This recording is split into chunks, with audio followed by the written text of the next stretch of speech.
So welcome everybody to our webinar today, where the topic is Up Close and Personal with Allan Savory and Jody Butterfield. We are thrilled to have you all with us today. Please note that this call is being recorded 24 to 48 hours to the registered attendees on the Zoom call. I'm just going to briefly run through a few housekeeping items and then we will get started. So once again, welcome to all of you. We're thrilled to have you with us today. We also want to welcome our folks on the live stream on various channels. Hello to all of you as well. Just making you aware you are all automatically muted just to lessen the distraction. And we are doing things a little bit different today. There's not going to be a particular Q&A session. We are really here today to enjoy an hour of storytelling from the pioneers of holistic management. So we will all sit back and relax and just enjoy the storytelling from them today. We kindly ask that you remove any distractions that you may have to really get the most out of the next hour. And we hope you enjoy. With that, I'll just introduce myself quickly. My name is Paige Youngstrom. I am the virtual producer for the Savory Institute. And I would like to introduce my colleague and friend, Abby Smith. She is our Global Network Coordinator, and she will be our moderator for today as well. And she's going to go ahead and introduce formally Allan and Jody, and then we will kick it off from there. Abby, please take it away. Oh, thank you so much, Paige. It's so fun to be here with all of you. I see people I know saying hi in the chat and people I don't know, literally from all over the world. And I want to say especially thank you to the Australians, because I think it's extremely early in the morning there. So thank you so much for joining us from all over, from South America and North America and Africa and everywhere. We're just so thrilled to have this conversation with you. And we have done this in the past for our network, so the Savory Global Network. We have once a year, we get to have a personal conversation with Allan and Jody. And we decided this year that we wanted to really open it up to our new friends out there in the world that are beyond the network too. And so the questions that we have today are often ones that come up when we are sitting around the campfire at the Africa Center in Zimbabwe, and we're enjoying each other's company, and the hub leaders timidly ask a few questions of Allan and Jody, and then they start into this conversation, and it's just the most amazing experience, and it's so meaningful for everyone. So we are opening up that type of campfire conversation to all of us here on the call virtually, because not everyone gets to go to the Africa Center and have that experience with Allan and Jody, and we're all not able to travel. So we'll have a really fun conversational chat with Allan and Jody about things that we often don't know about them, even though they have so much that they've shared with their lives with all of us through their work and their dedication to reversing desertification. So I want to jump right into the questions so we can hear as much as we can from Allan and Jody. So first up, I wanted to ask, what do you both consider to be the inflection points that have gotten you to where you are today? So maybe like the top 2 or 3 decisions that you made that led you here. And Allan, would you like to start with the answer to that question? I wouldn't like to start, but I will. It was very good that you gave us time to think about these things. And I thought of 3 major inflection points that got me to where I am today. And the first is my early childhood. My earliest memory in life is virtually of lying on my back, hitting a football bladder that was suspended from the ceiling.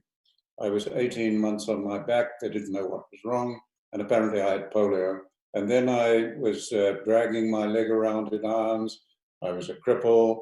I was very small and stunted. The war was on, Second World War. Both my parents had enlisted. They were involved. My father had gone to North Africa. My mother was at a prisoner of war camp, guarding Germans and Italians being brought down. And my first meeting, even of my father, was 1942 when I was 8.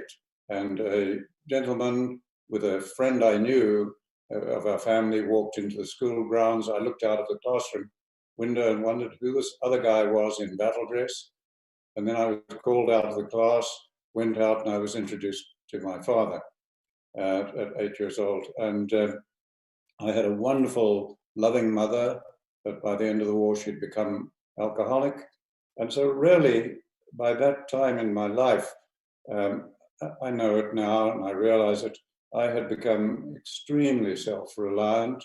There'd been lots of bullying during the war, Afrikaans-English conflicts. South Africa very nearly went in on the German side at the beginning. So there were a lot of hard feelings, a lot of that carried into schools. And I had become a real organizer of small boys. If anybody was bullied, we couldn't deal with it. We were too small, but my God, I could organize and get small boys together and beat the hell out of them if I had to. And I ended up being a real defender of underdogs. And to this day, cruelty to animals or children really sets me off. So I know that comes from those early years. Then the next one for me really was being a very influential moment was when I was forced out of Africa, which I never would have left. And I was virtually forced out of it and obliged to go into exile. And leaving the home I loved, the bush camps I loved, you can see one of them, my old home in this picture, how simple it was, and having to escape was really a big moment.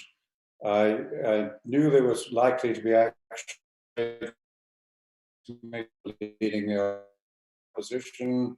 We were heavily involved in the Civil War, and I kept a fueled up plane. You can see it in the picture, and it's got that gray color because that's heat-seeking missile paint to stop missiles following a plane, or hope you could. And I kept the plane fueled up, and overnight I laid a false trail, escaped. In the morning, nobody had thought I would fly out because there was nowhere I could go to. The whole of South Africa was against me. The Zambezi was an iron curtain virtually. And I flew south, flight planning and everything, knowing that if they had me on radar, which they would, if they intercepted, I had a plan.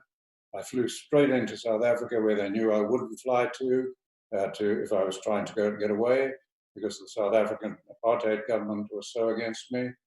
Anyway, I landed, took a great risk, flew down to a little small airfield, there the plane is, on the airfield, and said goodbye to my children who were in South Africa, because I never knew when I would see them again. My eldest son wasn't there because he was already in the war. And then I quickly, didn't waste much time there, flight planned to Swaziland, knowing the South Africans would know that's where I was going. And then I deliberately dropped to very low level, treetop level, and flew to Botswana so that nobody could track me. And I got out that way. And from Botswana, I ditched the plane, had a squadron leader in the Air Force come and collect it later. And I phoned the British and they said, get to Lusaka, which I did, and then on to London. So that was a very traumatic or moving experience and changed my life incredibly. Now, the third of these, if I'm to give three, really would be the first 4 years in America. It was 4 years till I could go home. There's an amnesty at the end of the war, but I was the one person where some things I'd done in the war were not covered. I could not get back till I got a pardon from Mugabe. And in that 4 years in America, great change took place. And that began with Bob Steger, Professor Steger. He visited my home. By then I'd met Jody, she'll talk about that. And Bob Steger visited our little home. I was very surprised to see him because the universities were so opposed to me and said, come in, have a beer. What's it about, Bob? And he said, look, I just want to know what you're doing. He said, 4 times you've visited our research station. We've shown you everything we're doing. and you just tell us what the result is going to be. You don't ask for the data, and you leave. And he said, each time we've ridiculed you. What sort of scientist doesn't even ask for the data, just tells you the result of an experiment? And he said, damn it, every time is exactly as you spelt out. That's exactly what happens. And he said, what are you doing that we don't understand? And I began to try to explain to him ecosystem processes, tools, influences, how my mind was working. And I'm sure Bob left as confused as when he came. But thankfully, Jody was in the room watching. And when he left, she said, you need to capture that. Nobody understands. And that is how the holistic framework developed from that moment, because I captured that and then we began developing it. So that was a very influential moment. And then the last of them was when we'd moved to Albuquerque, I had a visit from Don Sylvester and Ray Margot in the Soil Conservation Service. And they said they'd been to a meeting in Texas. The academics had trashed me and my work. And they said, but a rancher asked a question. And he said, how come you academics always condemn it, but when we do it, it works? So they asked me that, and I explained it to them. And they said, are you prepared to help us? I said, absolutely. So from that arose the interagency committee. They got onto the USDA, these far-sighted chaps, and within a short time, we had an interagency committee of all the government agencies. And that's when we put 2,000 managers and scientists through training in an intense period from the World Bank, USAID, all the government agencies, major universities. It was an incredible period of learning and so on. And so that was again, just amazing, would never have happened if I hadn't gone to America. And I think we can put the biggest advances we made in the development of holistic management probably down to that training period, the invitation of every person to be as critical as possible, to find the flaws. And my goodness, we spent an hour, first hour every day was called Anything Goes, to pull anything apart.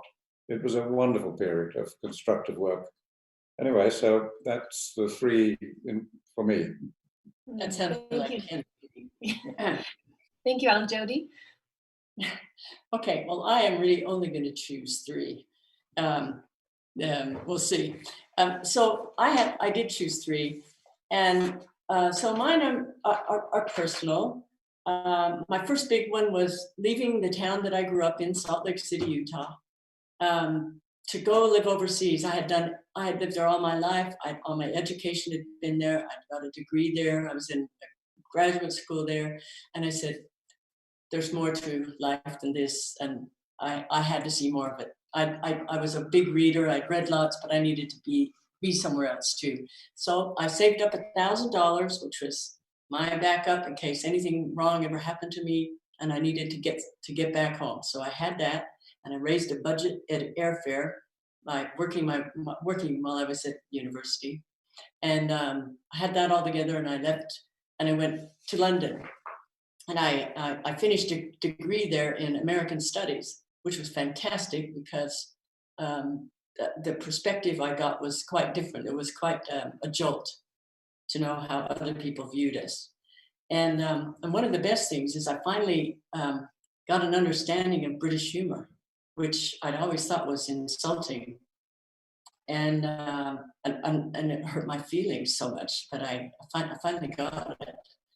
And I never took myself so seriously again. And then from there, I moved to the Netherlands, and I took a job there as an editor of a business journal. And that was really good because I learned to live and work in another language, and another culture, which it became very dear to me because the quaintness of the culture and this broad worldview. What a nice mix. So it was a very good experience. And from there, I went many other places, but those were really foundational for me in helping me understand where I fit in the world. My second one was when I left Holland and I went back to America. And I decided I would return to journalism. I worked for Associated Press for a while, and I thought, no, it's not what I want to do. I want to write in-depth stories, and I want them to be stories on agriculture and environment, because I knew that was going to be, that's the subject matter of the future. I just knew it. And so I did, over the next 3 years, countless interviews of ranchers, trying to learn more about agriculture and agriculture in the West, in the area where ranching is the main profession of livestock raising. And I learned a lot about both those topics, agriculture and environment, and a lot of it was really depressing, especially when I would go to a ranch and those ranchers were being awarded big awards for having killed all of this weed on their property, and by chaining it, burning it, poisoning it, whatever. And it looked like it was nuked. It was to me horrible. And they were so proud of it, and they were led to believe that they should be very proud of it. And so that's as far as I'd gone, until one day I was assigned to do a story on two ranching brothers named the Spurlocks in Arizona. And that was in late 1979. And that's a story that changed my life, because I had never seen a landscape that looked like that. Nothing I'd seen in all those, dozens and dozens of interviews had I been to a place that looked like this. And I wasn't quite understanding what I was seeing, but it was the softness of the land. That's all I can say. It was, and it was grass coming in to cover bare ground. So those hard edges were gone. So the whole effect was softness. It was almost magical. It felt like I was in fairyland. It was the strangest thing. And when I asked them, what did you do? And they would explain, it's like mimicking wild herds, and we did this and we did that. And they just said, you need to talk to Allan Savory, because he's the one who started the savory grazing thing. You've just got to talk to him, because he can explain it better.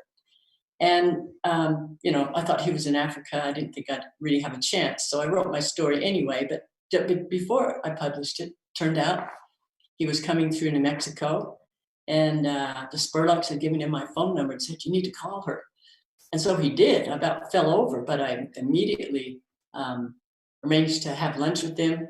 And that story was even more incredible than they could tell me. It was just something else. I was hooked. And so my third thing is meeting Allan. It was a real turning point for me. And as it turned out, when I did this interview at lunch, and it was so compelling. I said, I have so many more questions. Can we have dinner? Because I really wanted him to meet my boyfriend too, and who I knew would find him fascinating, and the whole story. And so we had a really interesting dinner. I just became more and more excited about this. And I just said, how come the world doesn't know about this? This is unbelievable. And so I said, let's keep in touch. I want to do more stories, because the world needs to know. And he said, yeah, sure. And so I sent him a book on desertification and asked him some more questions. And then he sent me a bottle of perfume in return. I just said, what is he doing? Just baiting the trap. No, this wasn't professional at all. It just stung me. I didn't know what to do. And so I just didn't really talk about it. And because I still want to do the story. And so we kept corresponding, and it was fun, because there was no email in those days, so it was letters, and letters crossed, and he had to ride his bicycle a couple of miles just to go to the post office and get my letters. And it was just it was first quite professional, despite the perfume, and then it was then we just got to know each other, and I. It's kind of like when you meet somebody traveling somewhere on a bus or something, you'll never see him again. So you you're a lot more forthcoming than you might be. So just got to know him better. And then 6 months later, I was going to be passing through Dallas, and he was going to be near there and could meet me. We said, we should meet, because I didn't know if this was real or if it was like fantasy. And boy, as soon as we met, that was it. I just knew that was it. And so my life changed in many ways I never anticipated, and so did Allan's. So then, that was it for my three there. You can go on to the next question. And it's all been done since. Yeah. No, that's my favorite story. I love it. I just love it. So, Allan, back to you on this question. What did your 30s look like? When I got this question from you, what were my 30s and 40s like, I really have to start before that, because by the time I was 30, most of the formative stage of my work had been done, and I was at war, and shortly after that in Parliament. So if it's okay, I'd start from my 20s and say, well, what was life like from there? And so from my 20s, that was a period of intense excitement and so on.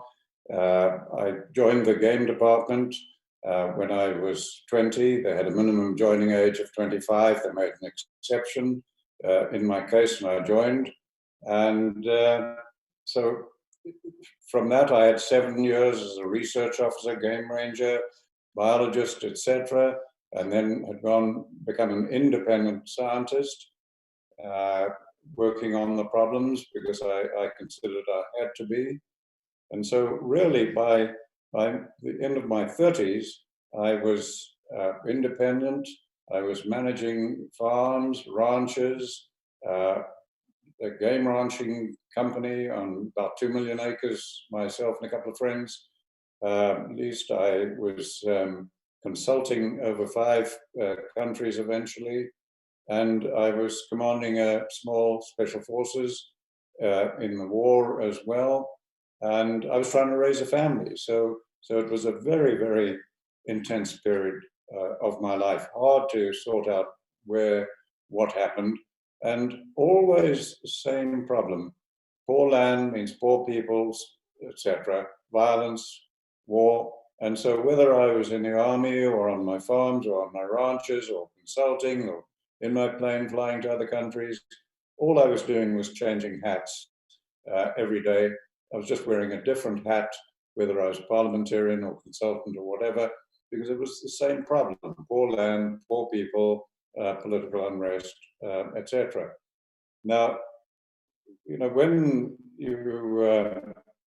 I talk about the intensity of those periods, and I know some of you wanted stories on that. Like any young man joining a game department in Africa, we weren't allowed to join till 25 because it was considered a dangerous job. As I say, they made an exception in my case. And like any young man doing that, we had many, many exciting interludes. I often think of that saying, a cat has 9 lives. I think that means an average cat has 9 lives, because I had way more. I got way more than my share. And some of the other young friends and so on with me, tragically, of course, many of them didn't. And they died early, tragically. So many of these stories from that time, I think really are best for a round of campfire with a whiskey or two. But let me just sort of summarize them, or summarize it. Why I say I've had many lives is because I've had my ribs broken by buffaloes that tossed me. I've had a hippo kill 2 people, then take me underwater. When I was trying to kill it, it took me down in its mouth underwater, crushed my canoe. I was terrified. I got away. Then it killed 2 more people, and then finally I killed it. I've had lions incidents, elephant incidences, parachute failures, at least 3. rhino instances. And if I was to single any of them out, like the rhino, hippo, I could say that about it and how terrifying it was. Anybody who tells me they're not scared in those situations is insane. And then with lions, to me, one of the most exciting times was between myself and my staff, we used to kill about 50 lions that were nearly all man-eaters. And that's why we were having to deal with them. And in some cases, because I couldn't get the families to leave the body of the person, they would take them, and then that meant the lion just killed somebody else because we couldn't kill it over the returning to the kill. So at one time, with 2 volunteers, my African Game Scouts, we actually started using ourselves as bait, and not just sitting as bait, but walking between village to village in the dark, literally just walking in the dark, half moonlight, trying to get the lion to attack us in the dark. And then between the 3 of us, we reckoned we'd kill it if we could. And then on one occasion, I had 2 lions charge simultaneously and from less than 10 yards away. And that was a miracle. I survived that one without a scratch, which I did, thankfully. And then with the elephants, I had many incidents, much as I love them and working with them. But I think one of the most frightening for me was when I went underfoot of a charging elephant, and I actually got away from under its feet. And but as I had gone under, I had fallen backwards and had to shoot from the hip, literally. And when I got away from the elephant, I finally was able to kill it. And we found that there was a burn around the bullet hole in its forehead, which meant that it was about 2 inches distance when it was shot. So that was a very scary moment, a great one to survive. So all of these things happened, and then much later, to top it all off, I got shot twice, but that was after. So I've had many lives, more than the proverbial cat's 9 lives. You done? Yeah. It's kind of hard to top that. My 30s were a bit different, a bit calmer than that, but still. The reason the first thing I want to say in my 30s was my first date with Allan. So you can bring up the picture page. You got it, Jody. Okay, and the reason I'm bringing this up is because it was so fun and it changed the way I did lots of things. It's the next one. There you go. Okay, so that on the left, that's our first date. After that 6 months when we, go back up. Back up. There's just the delay. We're all set. Thank you. Okay. So on the left, that's our first date. After that 6 months, we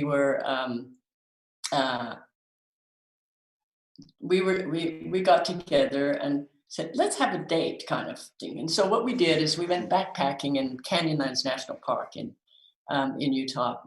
And it was the most fun thing I'd ever done, because the packs, those big packs that we're wearing on the right, that's how I used to always go, because I was always carrying water, especially in the desert, and I wanted to make sure I had enough for several days.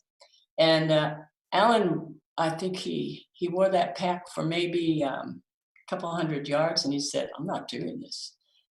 This is not even fun. And so we went to this cave where Allan's in on the left, and we ditched the packs. And at that time, I was wearing boots. I ditched my boots and then put on more like the shoes you see there. And that was so much fun. It was you could fly practically with that big pack off, and you could walk and run for miles and miles. And so on this first date, I learned all these great tracking skills. I learned to do the peninsular step, which is a way to walk really fast and cover the ground and never get tired. I mean, how cool is that? And minimal water. We hardly had to, I learned what to do when I get really thirsty. There were just lots and lots of fun things. But the best thing we did on that trip was we hiked to very high, inaccessible. It's a park. They called it Virginia Park, where there'd never been livestock, but there was a grassland. And Allan really wanted to see that. And I'd been there some years before with some biologists who said, yeah, you know, this is amazing. We keep people out of here. You have to have special permission because we don't want it to be trampled on and so on. And so we got up there, and he was amazed, and I was too. And he asked so many different questions than I would ever have asked. And people who are familiar with the work we do will know what it probably looked like, but it was very, very fragile. A few little grass plants with runners over the top, and the soil was like that thick and puffy. So it's amazing there was even any grass. But it was just fascinating. And the questions, that just everything I learned, I'll just never forget that trip. What a first date. I mean, it is incredible. But the really fun thing about it, this the one on the right, that was a couple of years after the first date. And that's probably the last time we ever used those packs. We found some small ones that we could get around in. And but the reason I wanted to make sure you saw the picture on the left is go to the next slide and tell me when it's there. Yes, I have done so, Jody. If you could do me a favor, though, and just get into frame a little bit more. We're seeing about half of you, and I just want to make sure to see your beautiful face. Thank you. I hope it's my best hand. Okay, I appreciate that. So after we'd been married 25 years, we said, let's go back to that place and see what it looks like.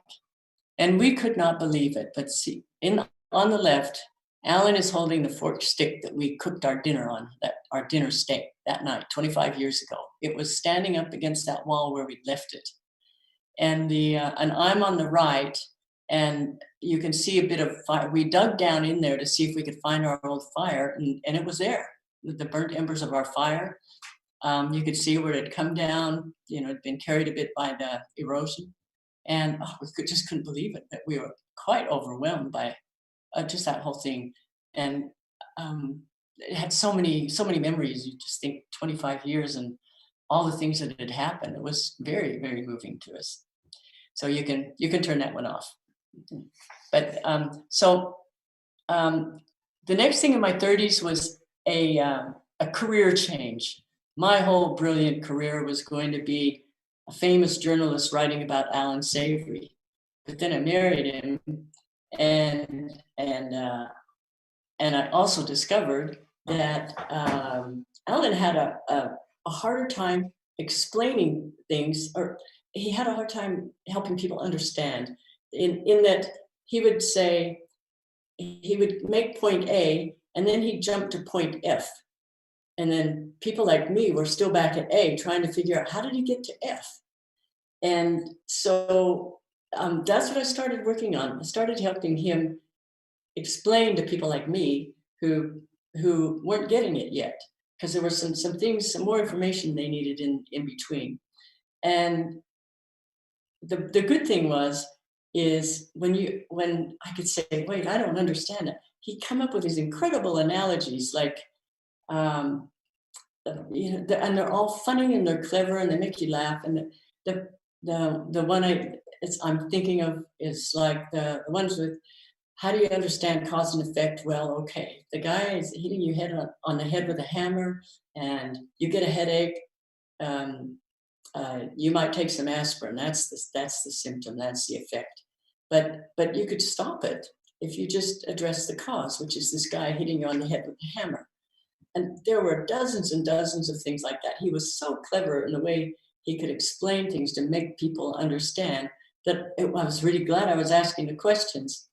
I was at the very first course he did in the States, and that was in 1980. And when he presented everything at that course over the week that he was there, he had a partner who was doing the second week. I was stunned. I thought I understood, but I learned so much more. And there was so much more he hadn't told me about. And then the second course, it was like, was I even at the first course? I can't believe I learned everything all over again, different things. And this went on course after course. I mean, after the 10th one, I was still saying, wow, when am I going to stop learning something new? I said, Allan, you've got to share more of this, because it wasn't that it was just he was forgetting to say things. It's just he was kept learning, and so it just got better and better. And finally, we were getting to a place where it's time to write a book. We've got to write a book about this, and at least get it down. So if anything ever happened to Allan, we'd know, boy, this is where his thoughts were. This is where it's going. And so we fortunately found a really wonderful writer to work with, who is Sam Bingham, and it worked really well for us. Probably not for Sam, but Allan would write a draft, beautiful long draft, and with all full of point A's going to point F's. Sam would get through that. He made it fun, lively, engaging. But he kind of had to figure out to make up or use his imagination on how Allan got from A to F. And so Allan would look at it and say, no, that's not what I meant. I'd say, Allan, okay, well, let's fix it. So then I would try and fix that, keeping as much of Sam's stuff as I could because it was so good, and still making it be what Allan wanted it to be. So we were working along nicely then. And then we were like 3 years into this book. And then in 1987, as Allan just mentioned, he was shot.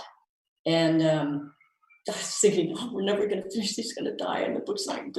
Anyway, what happened was he was just out camping with a group of trainees in northern New Mexico, and slept in camped out in a forest where he probably shouldn't have if he'd known what it's like there. And so some local thugs drinking beer came and shot up the camp, but probably didn't even know Allan was sleeping by the fire where he got shot. He lifted his head up, it missed his head and went through his shoulder and blew his shoulder out. And so it was a terrible thing, but I knew he was going to make it. I just knew he was. And he was determined he was going to get, his arm just dangled for a long time. And by the end of the year, he'd recovered. But, this is what polio survivors do. They are amazing recovering people. He exercised, he got it, but he kept on with the book. And in our house, we rigged up we had a big ring in the ceiling that we screwed in. And he had to have his arm up like this, holding it, because his shoulder, they'd had to cut a bunch of it out because it was dead tissue. And so they had this big wedge out, and they had to sew it up like that. And if he put his arm down like that, it was gonna split open. So you had to have it like this. It was in a brace, or he had it up like that. So he sat at his little typewriter, and he, with his right hand, and is lifting up, trying to type that and get that finished. And eventually, we finally did get it finished, and it was such a relief to me, because then I just realized, okay, now people will know this is what Allan Savory thought, and this is what he knew and what he understood in 1988 and wanted to share. So at least there was something, some record, and I was much, much happier. Then my last thing was forming a nonprofit, and we did that in 1984, the first one we formed. And Allan mentioned that, but it was, neither of us really knew anything about how you manage a nonprofit or how you run it, how they work. And we made so many mistakes, and some of them came back to haunt us, but it was still the right thing to do, because the first time we had a gathering in like 1985, we had ranchers and farmers and environmentalists and government people all coming together, and actually discovering that they liked each other and that they had some things in common. And I mean, now that happens all the time, and it's no big deal. But I think for most of those people, the only time they've ever mingled was in a courtroom, because there was some legal battle on. And so that was just exciting. I knew we were getting somewhere. So that was my 30s. Oh my goodness. Well, Jody, Yes, yes. Would you just jump right into telling us a story that you'll never forget? Okay. You do it. Well, yes, yes. She asked me. Okay. But you go ahead. The one that I will never forget is the day.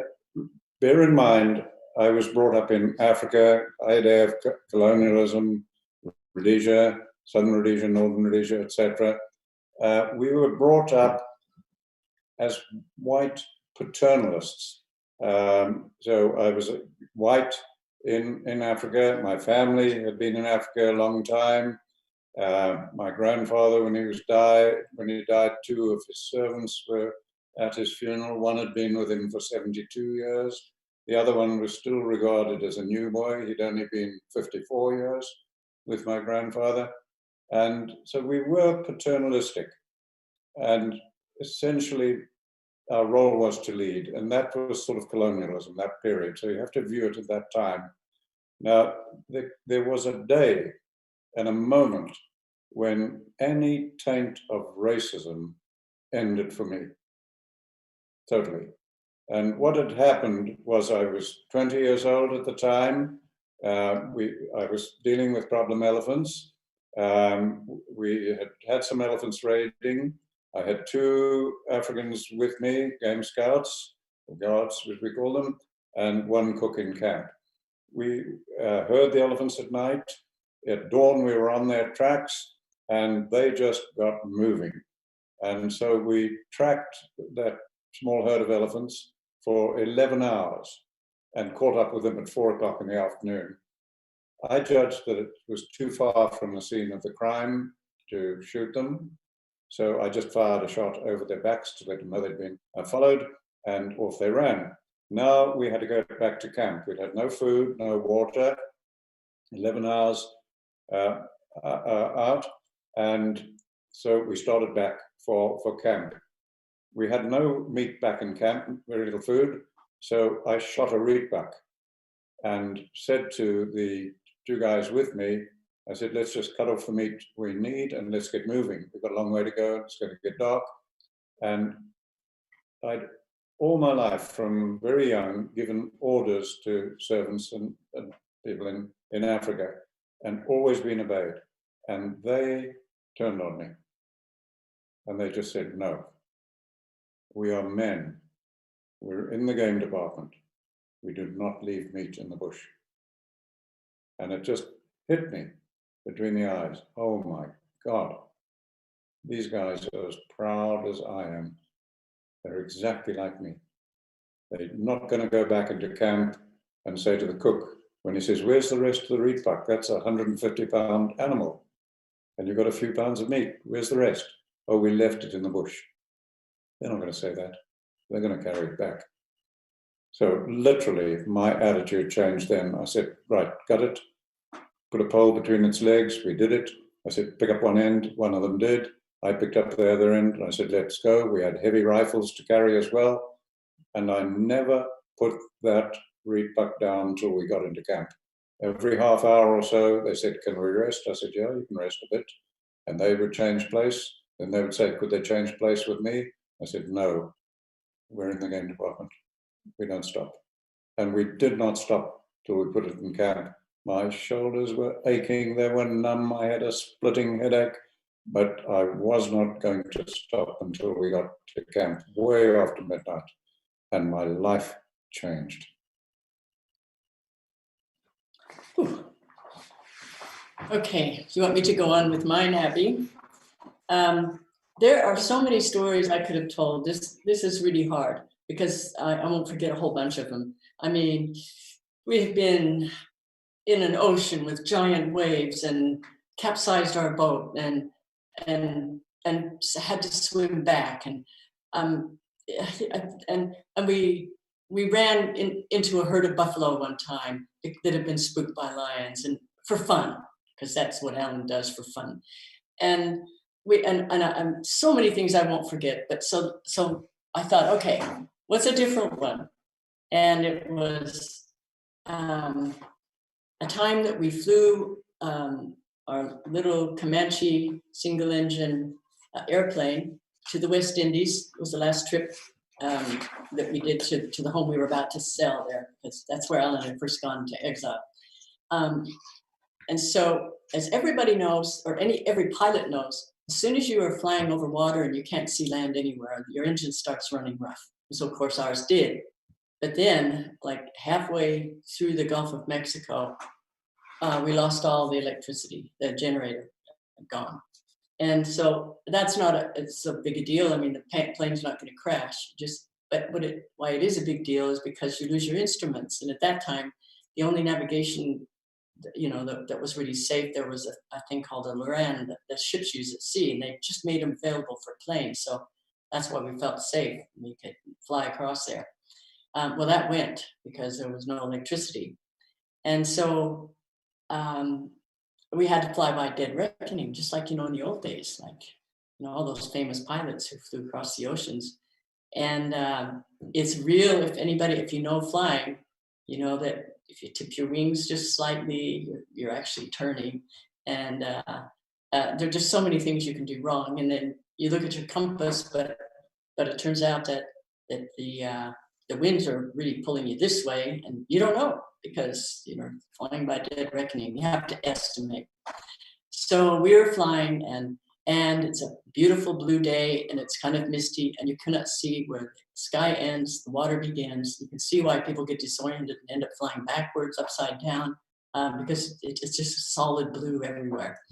So we did that for an hour, and finally, we saw this little platinum strip, and we knew we were on the Gulf, in Mexico. It was the Yucatan Peninsula.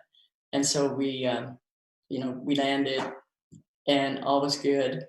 And a couple of pilots, we went in just to a coffee shop there, and a couple of pilots said, "Wow, you flew a single engine plane over the water? Why would you ever do that? It's much safer to fly with a twin engine plane." And Allan just said, no, it's not, because then you just double your chances of engine failure when you've got two of them. And that was that. So oh my goodness. That's amazing. Thank you, Jody. When you started your training in consulting, who was the most receptive to your new ideas, and why do you think they were receptive? And let me start that one. It would not be the training, because training came much later. So when I started the consulting, let me talk about that. Frankly, nobody was coming to me. And I was by then an independent scientist. I was hated by ranchers, ranching industry, coined those words, was violently anti-cattle, like any environmentalist, ecologists, had the beliefs of that in my university teaching. And the whole aim of game ranching was so that we could get rid of cattle.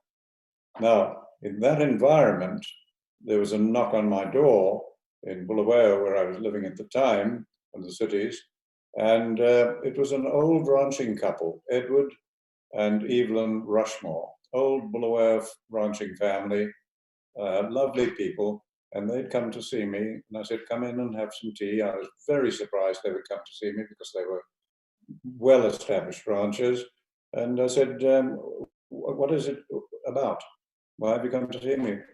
And they said, "We have followed the advice of every researcher. We go to the research stations frequently. The extension people are frequently on our place. We love our land, and it is deteriorating. We know that. And we listen to what you're saying, and we want to know if you can help us." And I was just amazed. I literally didn't believe that ranchers loved their land like I did. And I realized then, oh my goodness, they do. So we talked about it, and I explained to them, I said, "Look, I have no idea what to do. I've got an inkling of what the problem is. I am struggling. One condition." And they said, "What is that?" And then I said that it'll be the blind leading the blind. I do not know what to do, but I will work it out. And so on that basis, I began consulting. Until then, I hadn't. And then that read one thing to another until we began to get a breakthrough. I realized we had to use livestock, and then worked out the planning process and so on. And that led to such demand for consulting, and particularly because I began to say to ranchers, it was standard because they weren't used to ever paying for advice. They got it free from government and so on. And so I began saying, well, look, with ranchers, if I do agree to help you, I will guarantee to double your production, or you get all your money back. So I did that in what I call double or quits and so on. And that went on for the next 15 years, just expanding and expanding and expanding till I had to buy a plane and was working over. And then the training came much later, when we just couldn't help enough people one-on-one. And so we began training people. And then the same with the training. All the early ones were very frank about it. They just said we were going broke. There was nothing to lose, everything to gain by coming and listening and coming to you. And so most people came because they were just reaching the end of the road. That was the main one. There were always some people because they were passionate about their land, and early people who adopt things. But the majority, they were frank about it. I'm not answering. You're not answering it. No. No, I mean, I could just say what is similar to what Allan ended with. A lot of the real progressive people Here in Zimbabwe, and then half the year in the United States. How do you adapt to such contrasting societies? You know, it's not when we first come here after having been in the States for 3 or 4 months or whatever, you just have to slow down because things don't work. Electricity might be down. You have to go to town to buy fuel, and you have to wait for it. It's not always there. And you have to juggle your money with this. There's hyperinflation right now. Hey, what do I need to buy today? And change my money today, and then spend it fast. There's just many more things like that that make it more difficult to get your work done. And people still, you know, I don't blame them. They still have expectations that, well, why is she late? You know, she doesn't usually let me down. Well, boy, sometimes it's a mess. That can be frustrating at times. But at the same time, what a place to be. Living in the place we do in a camp with just a solar power and a fire to live around, and all of our meals are around that fire. So, and you know, animals all around us, life all around us. It's just you know, it's pretty incredible. So it's really hard to complain. Nobody should feel sorry for me because, you know, wow. And then the same going back. It can be different.